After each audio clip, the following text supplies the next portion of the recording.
Waalaikumsalam warahmatullahi warahmatullahi wabarakatuh. wabarakatuh. Selamat pagi dan selamat sejahtera bagi kita semua. Seperti biasa, sebelum kita mulai, marilah kita berdoa dulu menurut agama dan kepercayaan kita masing-masing.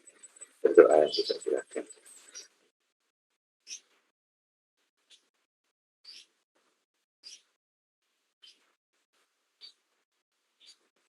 Oke, cukup. Ini terkait dengan presensi.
Oke, silakan ada presensi, linknya sudah ada di kolom chat.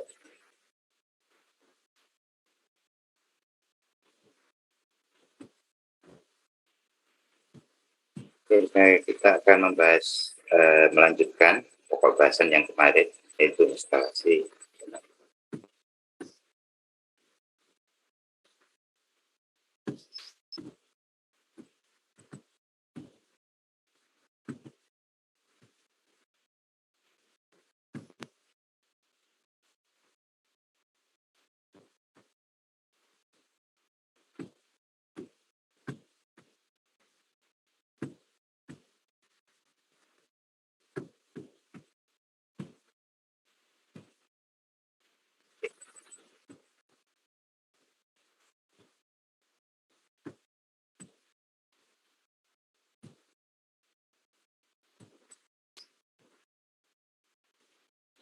Ya, kita mulai ke instalasi. Kalau kemarin kita berbicara masalah proteksi, ya. Sekarang kita berbicara masalah ada grounding, kemudian ada posting, ya. Kemudian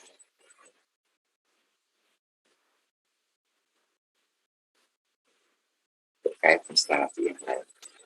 Oke, kita mulai aja ke melanjutkan dari instalasi. Nah, yang pertama adalah grounding. Nah, grounding itu apa toh? Jadi sebelum kita masuk ke grounding,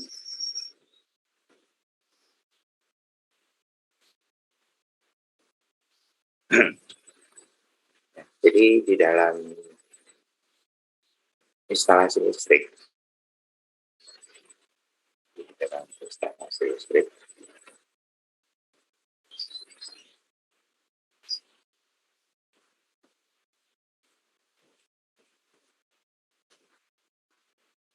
ada 3 hal yang perlu Anda perhatikan, 3 bagian ya. Yang pertama itu adalah fasa.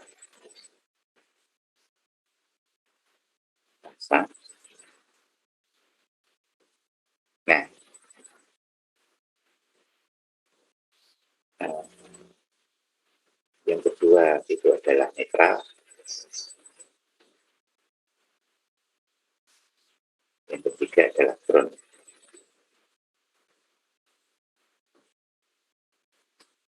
Oke, jadi kalau Anda sebagai engineering, maka netral dan ground itu sesuatu yang berbeda ya. Jadi kalau kita berbicara di instalasi rumah, mungkin netral dan ground itu sama, ya, satu jalur bisa. Tetapi kalau Anda nanti bekerja di dalam industri, apalagi kalau Anda bekerja di jaringan tiga fasa, maka netral itu sangat berbeda dengan ground. Oke. Nah, saat ini kita berbicara masalah grounding. Grounding itu apa? Itu adalah pentanahan. Ya, jadi memang mengapa dinamakan sebagai pentanahan karena memang grounding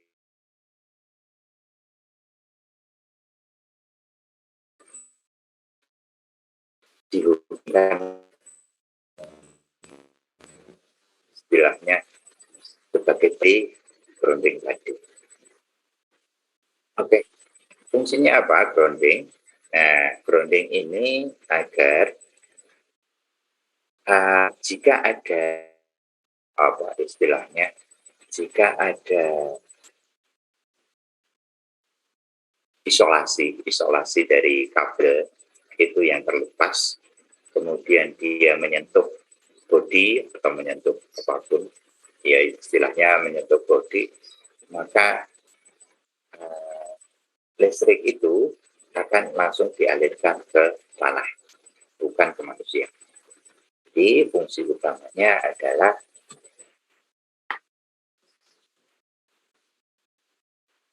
menjaga keselamatan jiwa ya terhadap tegangan singgung. Tegangan singgung itu apa? Ya jadi kalau ada misalnya kalau ada kabel yang tiba-tiba ada yang terkelupas, kemudian istilahnya kabel itu menyentuh bodi, maka bodi itu akan jadi listrik itu akan dialirkan ke tanah. Kalau enggak misalnya ada stok kontak atau apa listrik, kemudian di situ ternyata ada bocor, ternyata ada kebocoran, ada alir yang mengalir ke situ, maka dari situ akan langsung dihubungkan ke tanah. Bukan nanti kalau jadi listrik itu akan langsung dihubungkan ke tanah, bukan ke manusia. Jadi kalau ada orang yang megang bodi itu, maka dia tidak akan kesetrum. Itu fungsinya tentang grounding. Nah, secara prinsip kerjanya adalah atau sistemnya ya dia menghubungkan. Jadi ada sebuah logam, jadi sebuah penghantar yang itu ditanam di dalam tanah. Kemudian logam itu disalurkan atau dihubungkan ke bodi, biasanya ke bodi.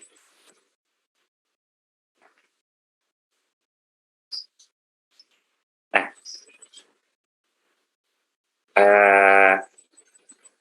di sini ada patokannya. Speknya apa? Dia mencapai air tanah. Apa? Air tanah ini ya akan istilahnya dia menyebarkan listrik. Jadi kalau ini bumi ya, ini ada elektroda, kemudian di sini ada mesin, dan ini bodinya dihubungkan. Jadi kalau bodinya ada yang terkelupas, bodinya nyetrum, maka listriknya akan langsung disalurkan. Tetapi di sini apa fungsinya air tanah? Jadi kalau ini listriknya itu biasanya berkumpul di sini nih. Nah, dia tidak akan mengalir. Jadi kalau istilahnya kalau misalnya ada masukkan ke dalam pasir, ya elektrodanya itu Anda masukkan ke tanah, tapi ini bentuknya pasir ya. Ya, maka listriknya cuma di sini. Kalau ini sudah jenuh, Anda pegang di sini, ya kesetrum. Tapi dengan adanya air di sini ada air, maka ya listriknya mengalir dia mengalir lewat pori-pori tanah, ya dia akan tersebar ke dalam bumi. Sehingga kalau yang di rumah-rumah itu biasanya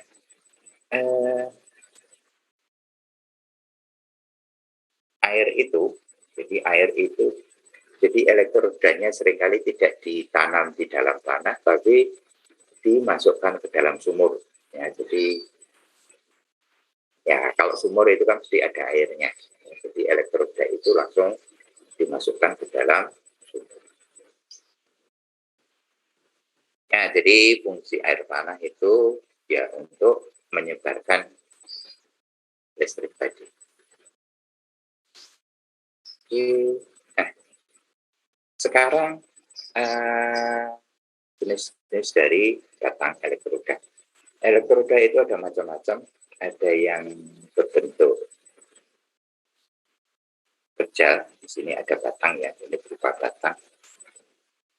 Ada yang berbentuk pipa, jadi ini di dalamnya kosong, ya, jadi berbentuk pipa.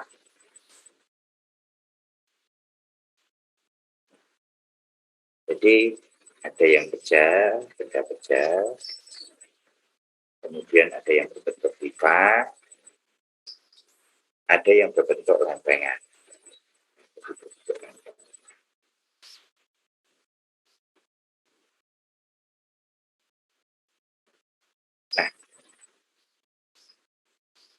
Nah, kemudian jenis-jenisnya juga ada banyak. Ada yang dari baja sepuhan, ya, jadi baja. Kalau baja itu kan ini mudah korosi.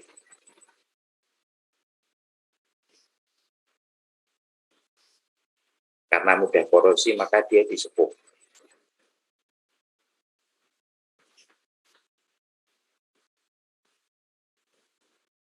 Jadi biasanya disepuh dengan tembaga, disepuh dengan perak. Ya.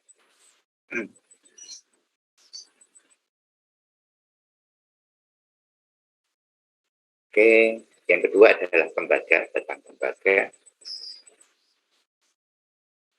Ada yang baja yang digalvanis, ini fungsinya sama ya, ada baja sepuhan, kemudian digalvanis itu juga sama.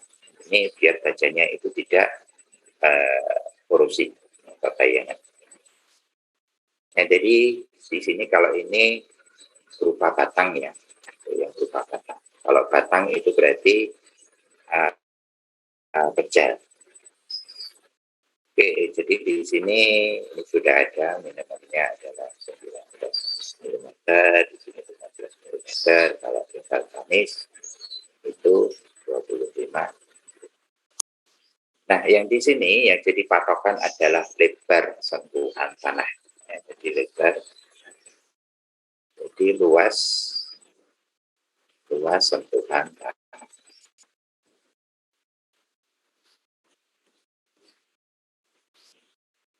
Oke. Nah, apa itu luas sentuhan tanah? Yaitu area yang tersentuh dengan tanah. Itu yang paling penting. Jadi ada yang bentuknya kecil tapi panjang, ada yang besar. Yang penting, jadi yang lebih berperan penting itu adalah luas sentuhan ke.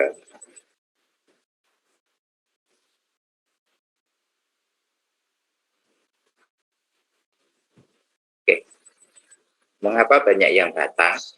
Ya, jadi banyak yang batang ini karena apa? Karena mudah istilahnya di pantai.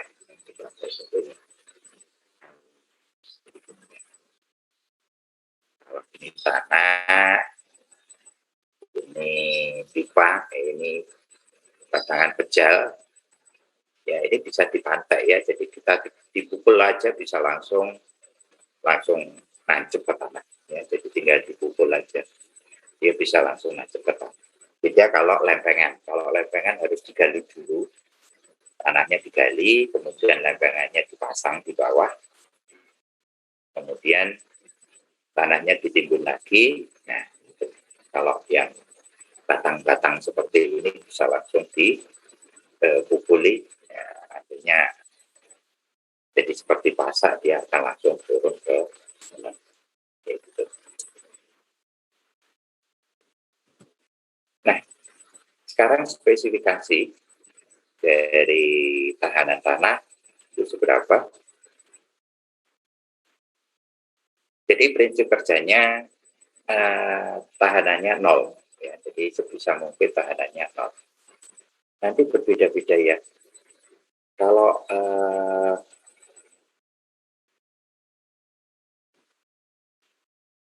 ada yang istilahnya kebal terhadap grounding. Jadi kebal itu tidak perlu menyantumkan spesifikasi yang terlalu kecil tahanan tanahnya. Jadi prinsip kerjanya adalah atau prinsip dari tahanan tanah adalah sebisa mungkin dia memiliki tahanan tanah yang sekecil-kecilnya.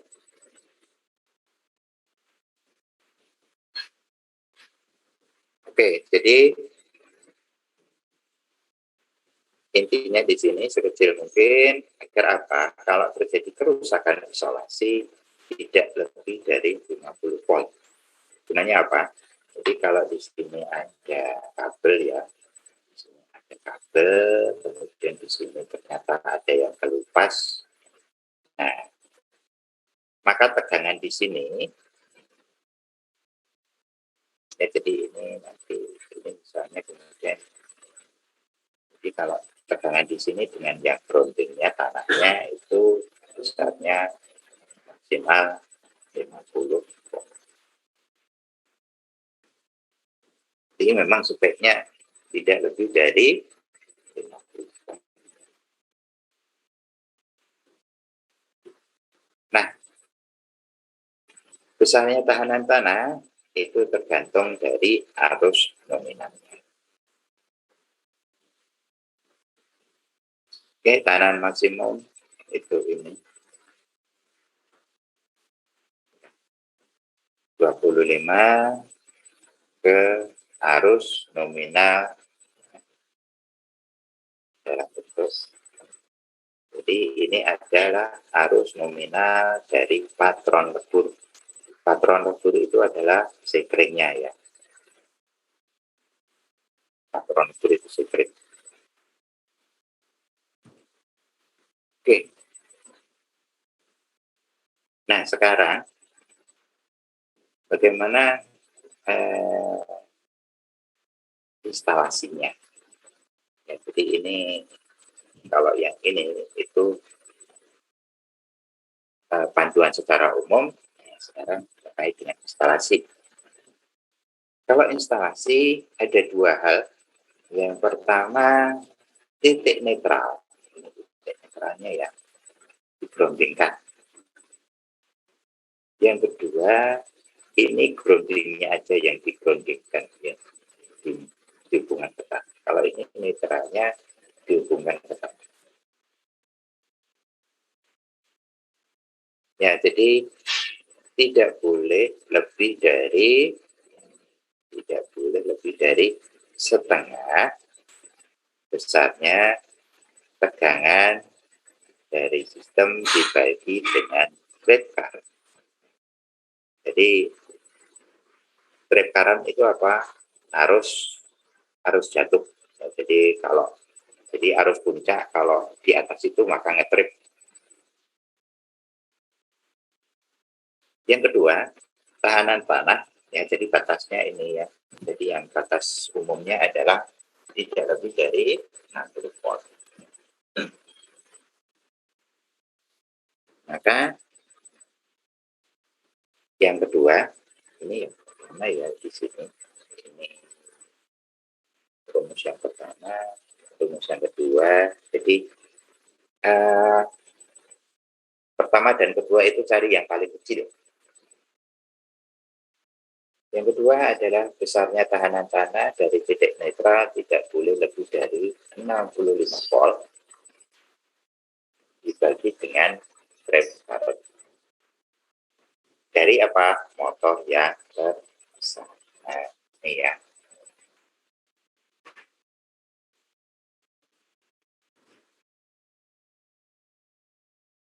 Oke, ya. Jadi kalau yang titik netralnya tidak ditanahkan, maka ini yang dipakai yang kedua. Jadi tidak boleh lebih dari 65 volt dibagi trip current. Trip current apa? Jadi arus yang menyebabkan fuse itu putus. Itu diambilkan dari mana? Kita lihat referensi ke yang sebelumnya. Nah, kita lihat yang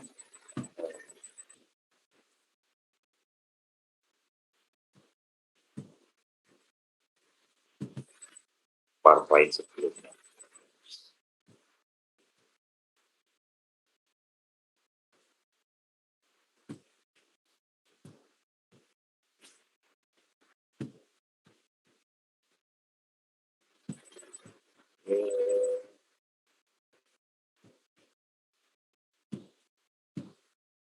Kita instalasikan aja.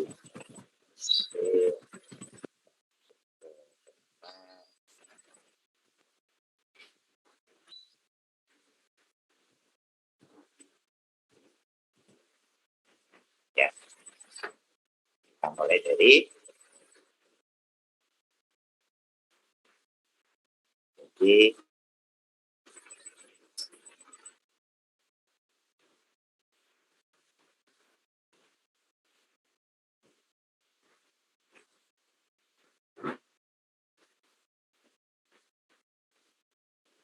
yang dipakai itu adalah 2,5.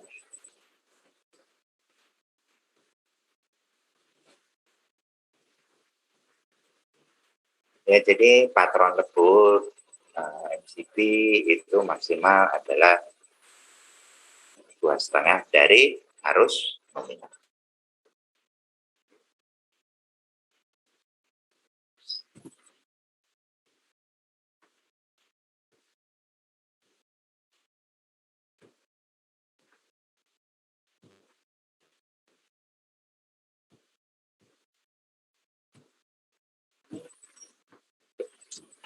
Ya, itu dari situ ya.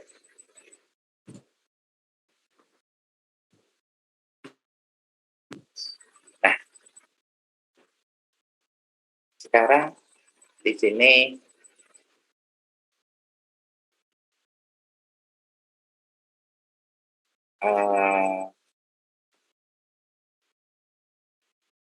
ini trafo ya. Ini gambar trafo. Gambar trafo itu ada dua. Ada yang berbentuk seperti ini. Ini juga trafo. Atau gambar seperti ini.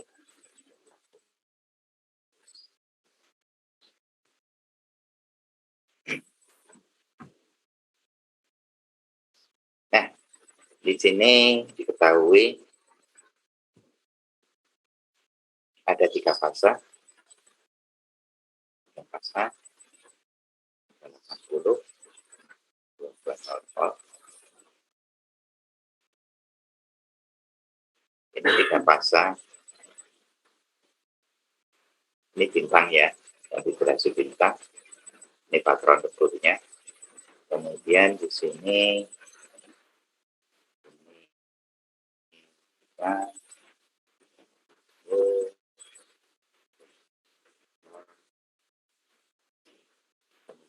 ini M1 itu 15 ampere, ini 2 adalah 6.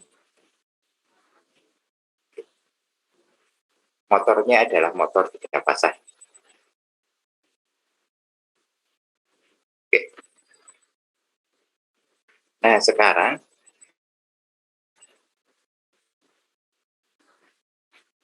kita lihat di sini.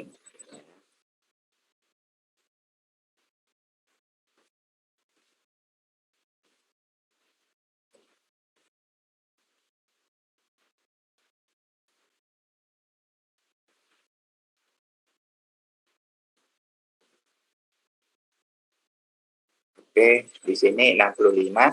65 dari mana? 65 dari ini. Ya. Dari ketentuan ini tidak boleh lebih dari 65 volt dibagi dengan arus. Oke, sehingga ini adalah tidak boleh dari 65 volt, dia harus lebih kecil atau sama dengan 65 volt. Nah, ini itu adalah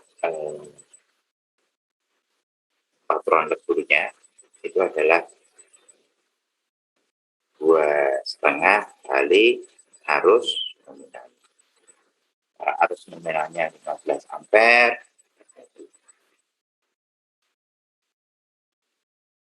Ini trafo. Nah, kemudian untuk motor ini yang pertama 15 ampere. Maka di sini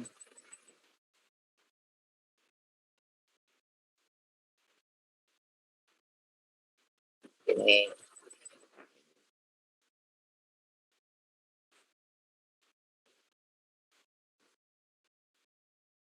ya, dimulai dari situ ya, tidak boleh lebih dari setengah besarnya tegangan dari sistem dibagi dengan trip current.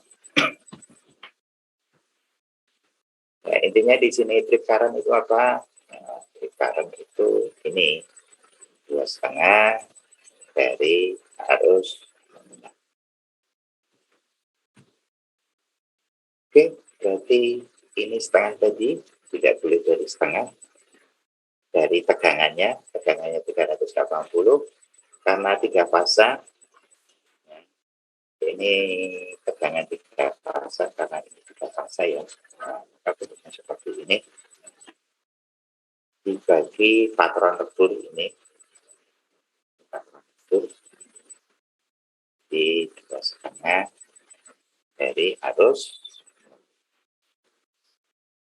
hasilnya ya.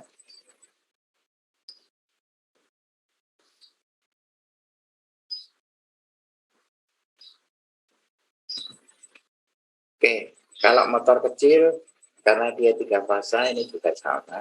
Ini karena 3 fasa, ini ketentuannya tidak boleh lebih dari setengah. Ini adalah fungsi dari patron lebur. Ini arusnya 6 ampere. Jadi kita lihat yang pertama itu adalah 15 ampere, yang kedua adalah 6 ampere. Jadi ini dikalikan 16, ini motor 1, kemudian motor 2 itu adalah 6 ampere. Hasilnya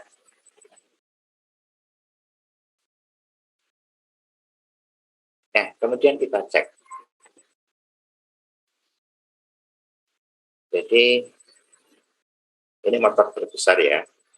Motor terbesar ini tegangannya. Kemudian ini itu dari trafo, ini dari motor 1. Iya, ini dari trafo ya. Tegangan dari trafo. Tahanan dari trafonya, ini tahanan dari rangka motor. Oke, dijumlahkan hasilnya adalah 47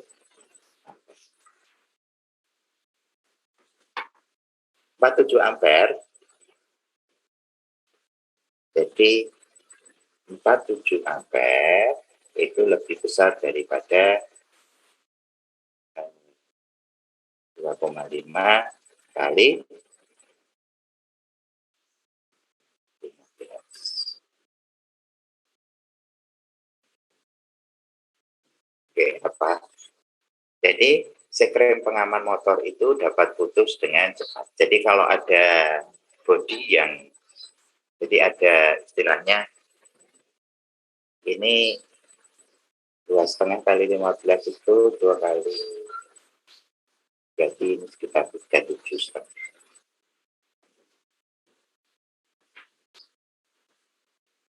Jadi 47 ampere itu lebih tinggi dari ini patron leburnya. Jadi kalau ternyata ada konslet, ada istilahnya kabel yang terkelupas, maka dia akan sekringnya itu akan drop ya. Patron leburnya akan putus. Ya. Kemudian yang kecil ini sama, ini dari trafo, ini dari bodi M2, ini 220 dibagi 9,8, 24,2 ampere. Itu lebih besar daripada 2,5 kali 6 ampere. Ya, jadi 2,5 itu batas dari patron lebur ya. Jadi ini 12 kali 3 itu 15.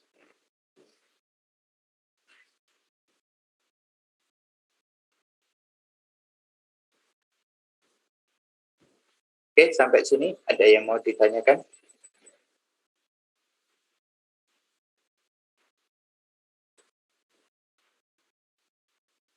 Silahkan kalau ada yang mau bertanya.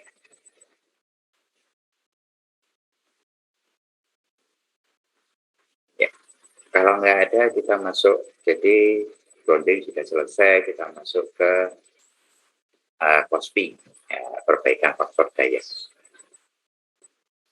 Ya, kalau kita berbicara masalah faktor daya, maka kita akan masuk ke segitiga daya.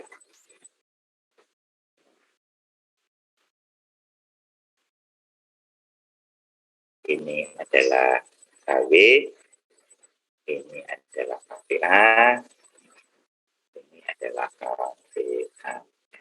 Nah,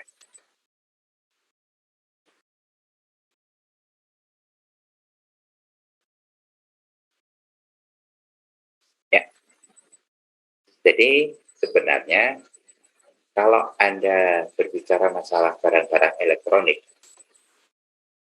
maka menyebutnya adalah watt. Ya. Karena apa? Pastinya tidak dihitung. Ya, jadi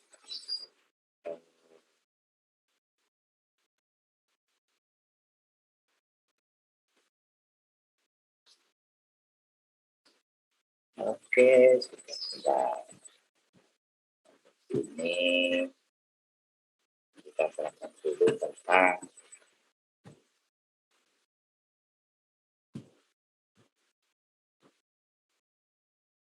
daya semu, daya nyata.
Oke, ya. Jadi kalau kita berbicara masalah segitiga daya, maka ada tiga bagian di sini yang ini adalah daya semu, ini adalah daya nyata. Jadi kalau daya nyata itu satuannya adalah watt.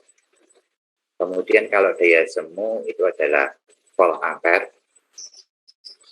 Kemudian ini adalah daya reaktif. Satuannya adalah VAR.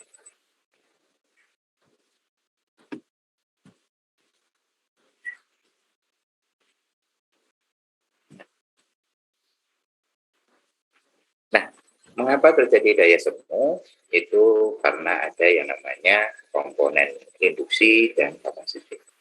Jadi komponen induktif itu akan menyebabkan impedansi induktif. Komponen kapasitif itu akan menyebabkan impedansi kapasitif. Nah, antara komponen ini itu akan membentuk yang namanya daya nyata, daya semu, dan daya reaktif.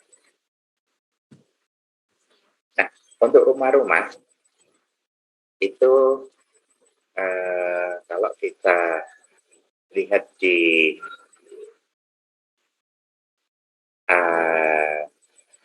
aturan itu mesti batasnya apa? 900 VA, 1300 VA, kemudian 2200 VA. Tidak ada yang namanya daya di rumah yang terkait dengan apa, terkait dengan biaya. Itu biasanya tipe-tipenya ya 900 VA, 1300 VA. Karena apa? Karena di dalam jaringan listrik itu ada yang namanya komponen induktor. Nah, itu ada mesin-mesin, kemudian ada komponen. Nah, tetapi kalau Anda lihat di HP, ya, jadi di HP, kemudian di TV, kemudian di apa ya, poker, macam-macam gitu, alat-alat elektronik, dayanya berapa? 100 watt. Lampu ya watt 5 watt, 7 watt, 9 watt. Nah, itu berprediksi. Ya, jadi dia berada di daya. Nah, mengapa dinyatakan sebagai daya nyata? Karena daya semuanya kecil, jadi hampir tidak. Jadi karena dayanya yang dipakai kecil, maka dianggap bahwa semuanya itu dianggap sebagai daya. Sehingga di lampu dan macam-macam yang itu dayanya kecil-kecil, itu menggunakan satuan watt. Tetapi kalau Anda nanti ketemu di industri, ada mesin, ya mesin pompa, kalau kita di rumah ada pompa air, maka satuannya adalah berapa? 125 watt, 150 watt, 300 watt, dan sebagainya. Tapi kalau Anda kerja di industri, ketemu mesin yang besar, itu nanti satuannya mesti VA. Ya. Karena apa? Daya yang dipakai besar. Jadi kalau yang di sini, ini dayanya kecil ya, yang di sini ini perbedaannya jadi kecil. Tapi kalau dayanya besar, nah, sudutnya sama, ya artinya perbedaannya juga akan semakin besar. Oke, perbandingan yang paling mudah.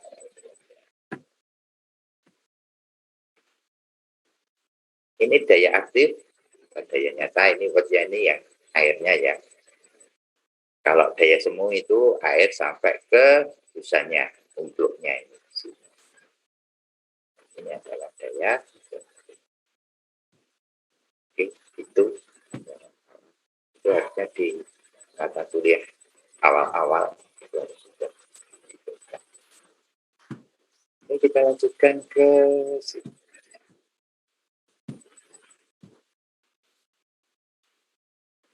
Oke. Nah, sekarang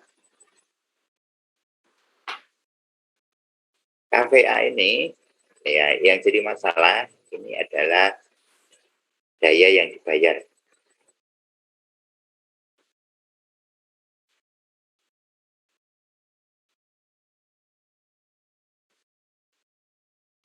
Yang di sini KW itu daya yang digunakan.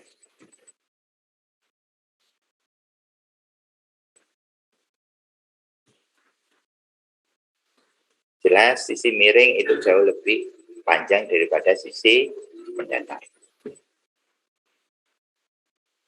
Ini adalah.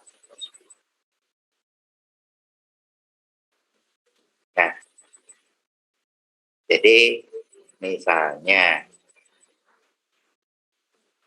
daya yang digunakan itu 100 watt, tapi Anda diminta bayar 105 PA. Ya. Jadi misalnya Anda menggunakannya itu 100 rupiah, tapi Anda diminta ini 100 watt ini jadi 100 rupiah misalnya. Ya. Tapi di sini Anda diminta untuk bayar 100. Jadi terjadi ketidakefisienan sebesar 5 rupiah. Nah, jadi paling efisien itu ya yang ini. Jadi cost nya semakin kecil. Semakin kecil itu semakin efisien. Semakin di sini itu semakin efisien. Nah, kalau di dalam industri, daya reaktif itu biasanya disebabkan oleh ini. Motor-motor induksi, trafo, dan sebagainya. Jadi masalah impedansi industri. Oke. Nah, untuk memperbaikinya apa? Dia harus diberi kapasitor. Jadi ada dua hal. Yang pertama, ini secara selektif ya. Ini kalau selektif itu lokal. Jadi mesti kalau Anda lihat Anda bongkar pompa air yang agak besar ya, jet pump atau semi jet pump itu biasanya di situ ada kapasitornya. Jadi setiap motor itu diberi kapasitor. Ini lokal, secara lokal. Namanya secara selektif. Jadi setiap mesin itu diberi kapasitor. Nah, yang kedua itu secara global. Kalau ini secara global. Jadi di dalam seluruh jaringan. Nah, ada dua hal yang dilakukan. Pertama, menggunakan sinkronus kondensor. Sinkronus kondensor itu apa? Itu sebenarnya bukan kondensor. Jadi seolah-olah sebuah mesin yang dia digunakan sebagai kondensor. Yaitu sebuah motor sinkron yang itu tidak berbeban. Tapi dinyalakan terus. Nah, gunanya apa? Dia akan menjadi sebuah kapasitor.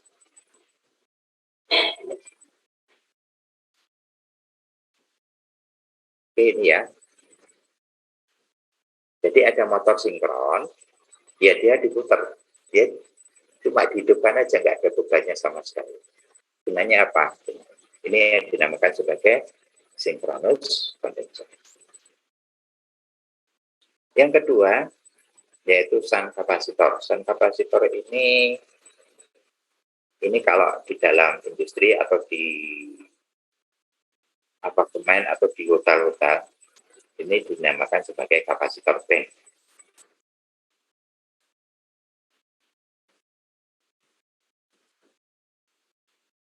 Nah, Yaitu isinya, ya kapasitor ini itu apa? Ya isinya cuma kapasitor semua. Jadi di situ ada relay dan ada kapasitor. Nah ini sebenarnya masuk ke kategori shunt kapasitor. Yaitu sebuah kapasitor yang dipasang paralel dengan beban. Jadi sama seperti ini, kalau ini lokal, jadi tiap mesin ada. Kalau ini di dalam jaringan, di dalam network. Oke. Nah, cara memasangnya apa? Karena besar ya, maka kapasitor ini juga harus dikasih sekring, harus dikasih pengaman. Kemudian apa? Yang namanya kapasitor itu dia menyimpan muatan. Nah, muatan ini akan tersimpan terus kalau dia dilepas dari jaringan ya. Nah, nanti kalau tiba-tiba kapasitor itu kepegang, maka orangnya kesetrum. Nah, makanya apa? Maka kapasitor ini kalau tidak digunakan, maka dia harus dihabiskan energi di dalam kapasitor ini. Maka dia dikasih yang namanya resistor pembuang. Gunanya apa? Membuang energi listrik yang tersimpan di kapasitor. Jadi kalau dari sumber dia akan terisi, kalau ini dilepaskan, ya sebenarnya dia akan membuang ini ke kapasitor. Jadi ini kosong lagi. Biar apa? Kalau orang yang perbaikan kapasitor bank itu enggak.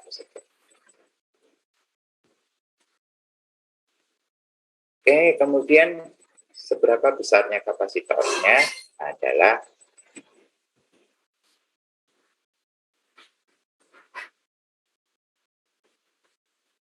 ini besarnya pembuangan.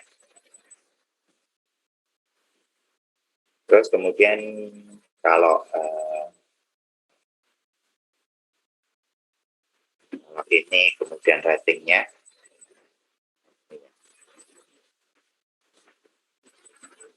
jadi sekitar 0,8-0,75 kali arus nominal.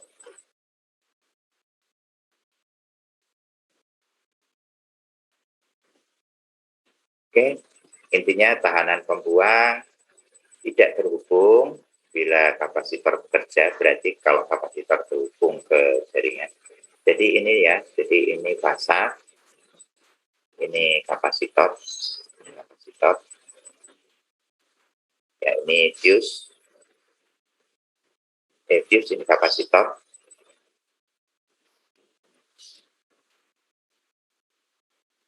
Nah ini tahanan pembuang. Jadi kalau ini nyambung ke sini berarti yang bekerja kapasitor. Tapi kalau saklarnya dialihkan ke sini maka ya muatan di kapasitor akan dibuang ke resistor pembuang. Nah, oke, nanti semuanya akan dilihat. Di sini ada 10 kVA, faktor dayanya masih 0,75, standarnya itu sekitar 0,9. Ada yang menyarankan 0,95. Jadi dari 0,7 ini masih boros ya. Yang tidak boros itu minimal 0,9. Kita pasang. Kita fasa ini fasa netral ya, fasa netral. Itu dua-dua. Ini dari 0,70, jadi kalau sin ini.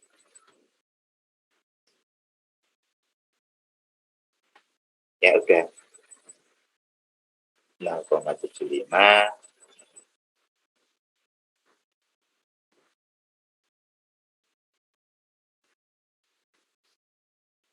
Oke, yang dipakai adalah 3 kVAR ya. Jadi ini jadi dari cos 0,7 disinkan. Sekian. Jadi dicari key-nya dulu ya. Jadi cost P, ini kan cost P itu 0,7. Nah, P-nya itu dihitung dulu. Jadi upper cost.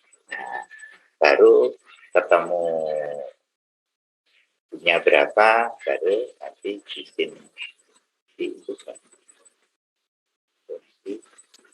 dikurang. Ini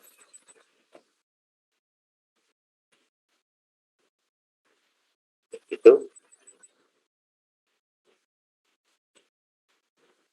Nah,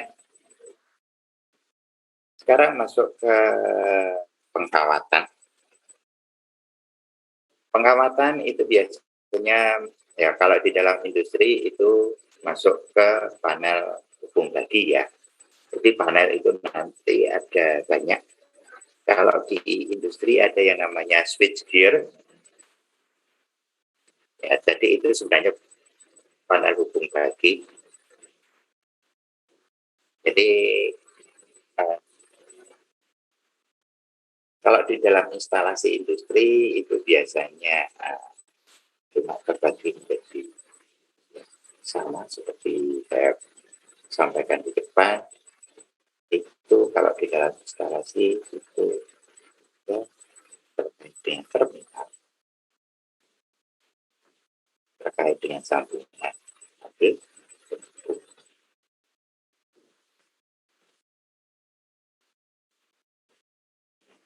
Terkait dengan proses. Nah, kalau di dalam instalasi tenaga ya ini ya, jadi di dalam di rumah-rumah itu namanya panel hubung bagi PHB. Tetapi kalau di industri dinamakan sebagai switch gear. Karena di situ sudah termasuk dengan jadi panel hubung bagi isinya ya MCB ya. Di sini ada MCB.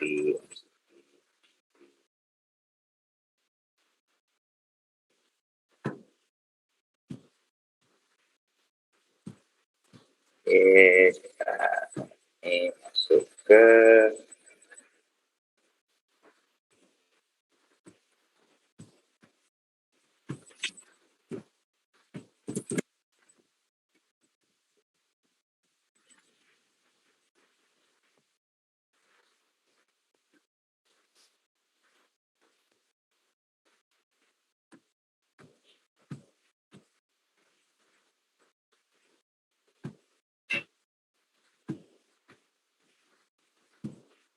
jadi sebenarnya panel hubung bagi ya isinya cuma ini ya. Jadi ada MCB, kemudian di sini, nah ini ada MCB dengan rating yang lebih tinggi, kemudian ada alat ukur ampere meter, voltmeter. Ini panel hubung bagi. Nah, kalau di dalam industri dinamakan sebagai switchgear.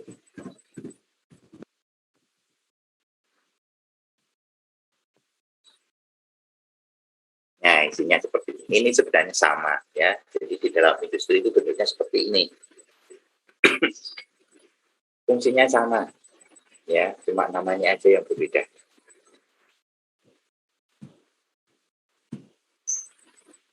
Oke, tapi ya fungsinya sebagai panel hubung bagi.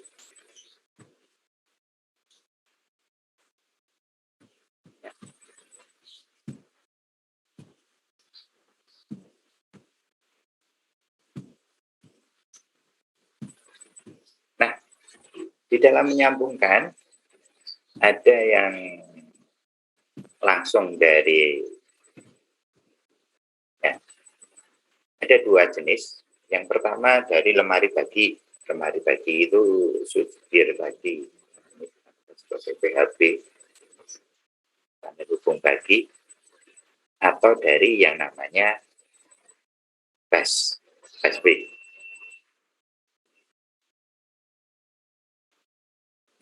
Ya, jadi kalau ini dari lemari, ini lemari, ini dari lemari, ini dari lemari. Nah, kalau ada yang dari, nah ini busway ya, ini dari lemari. Busway itu apa toh? Ini sebagai penghubung utama. Cuma kabelnya besar. Kadang-kadang itu ada istilahnya tembaga besar tidak terlindungi.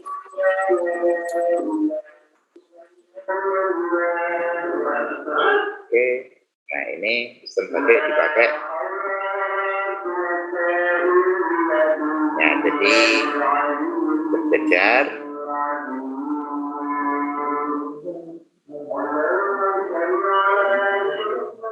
Ada yang berselubung karet. Nah, ini rel tembaga ini tidak terlindungi ya. Ini masuk ke dalam lemari. Nah, ini untuk beban yang besar. Oke, untuk pemasangan antara